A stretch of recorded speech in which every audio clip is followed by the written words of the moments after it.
একবার ঢুকলে বেরোনো কিন্তু বেশ মুশকিল। সিঁড়ি দিয়ে উপরে উঠলেই বিচিত্র এক গোলকধাঁধা।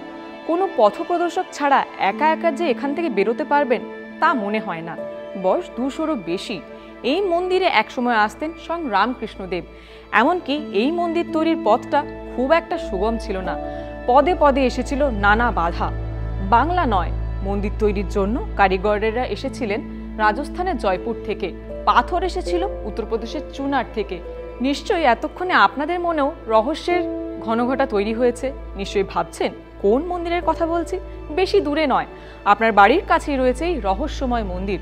আজ তা নিয়েই কথা বলবো। আমি সঙ্গমিত্রা চলে এসেছি TV9 বাংলা ডিজিটালে প্রণামের আরও একটি নতুন পর্ব নিয়ে।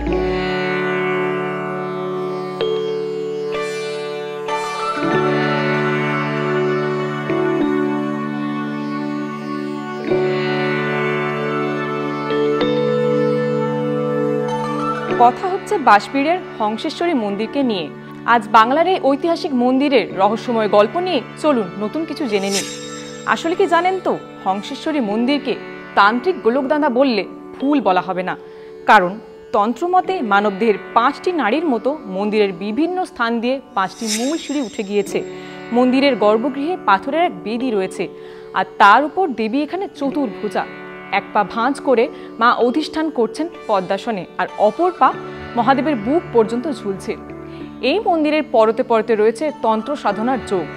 সময়টা 1792 থেকে 1794। রাজা নৃসিংহদেব তখন বারাণসীতে। শোনা যায় সেই বারাণসীতেই তার তন্ত্র চর্চায় হাতে খড়ি। বিশেষ করে মানবতন্ত্রের কুণ্ডলিনী ও 6 চক্রীয় কেন্দ্রীয় নিয়ে তার চর্চা ছিল। তন্ত্র সাধনা শেষ করে বাঁশবেড়িয়ায় ফেরেন রাজা নৃসিংহদেব।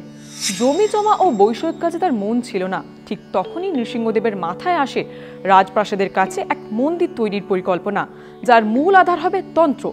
যেমন ভাবা তেমন কাজ।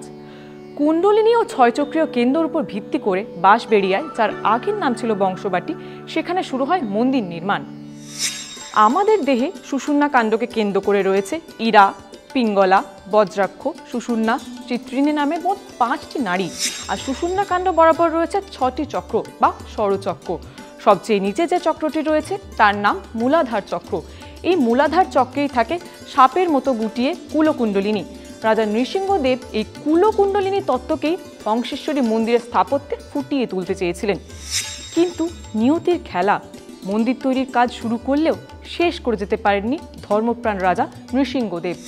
এরপর স্বামীর স্বপ্ন পূরণে কোমর বাঁধলেন স্ত্রী রানী শঙ্করী।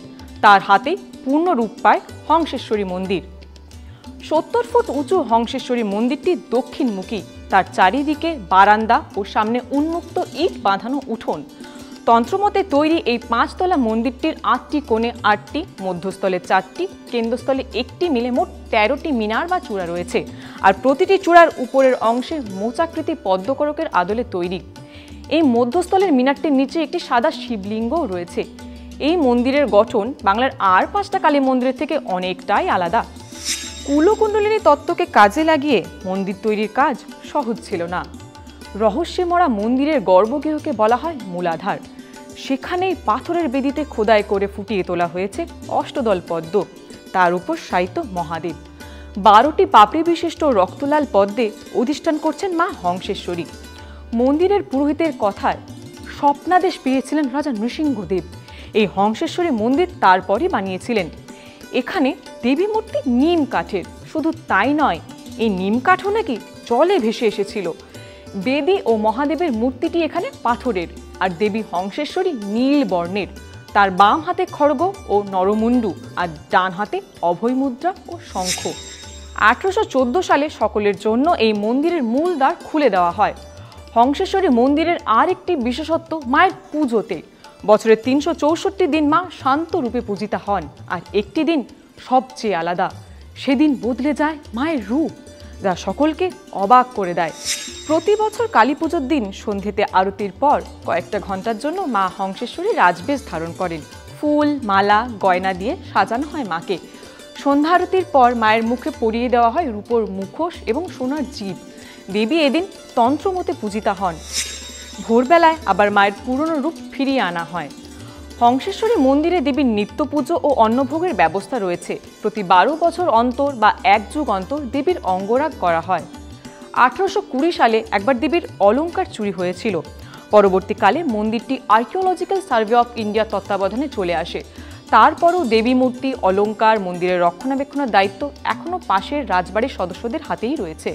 একসময় এই মন্দিরে নিয়মিত পশু বলি হতো, কিন্তু 2023 সাল থেকে তা বন্ধ হয়ে যায়। মন্দিরের পুরোহিতের কথায় মা এখানে বিপত্তারিণী, তাই পশু বলি বন্ধের সিদ্ধান্ত নেওয়া হয়েছে। মায়ের ভক্তরা নানা মনস্কামনা নিয়ে দূর দূরান্ত থেকে এখানে ছুটে আসেন। একদিন সময় বের করে আপনারাও ঘুরে আসতে পারেন এই মন্দিরে।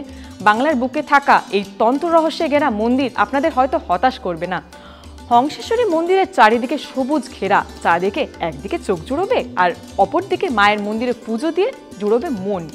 আজকের মতো প্রণামের এই পর্ব এখানেই শেষ। আপনাদের সঙ্গে এতক্ষণ আমি ছিলাম সংঘমিত্রা। এই সংক্রান্ত আরও তথ্য, আরও খবর, আধ্যাত্মিকতার অন্য রহস্য, রোমাঞ্চ জানতে নজর রাখুন TV9 বাংলা ডিজিটালে।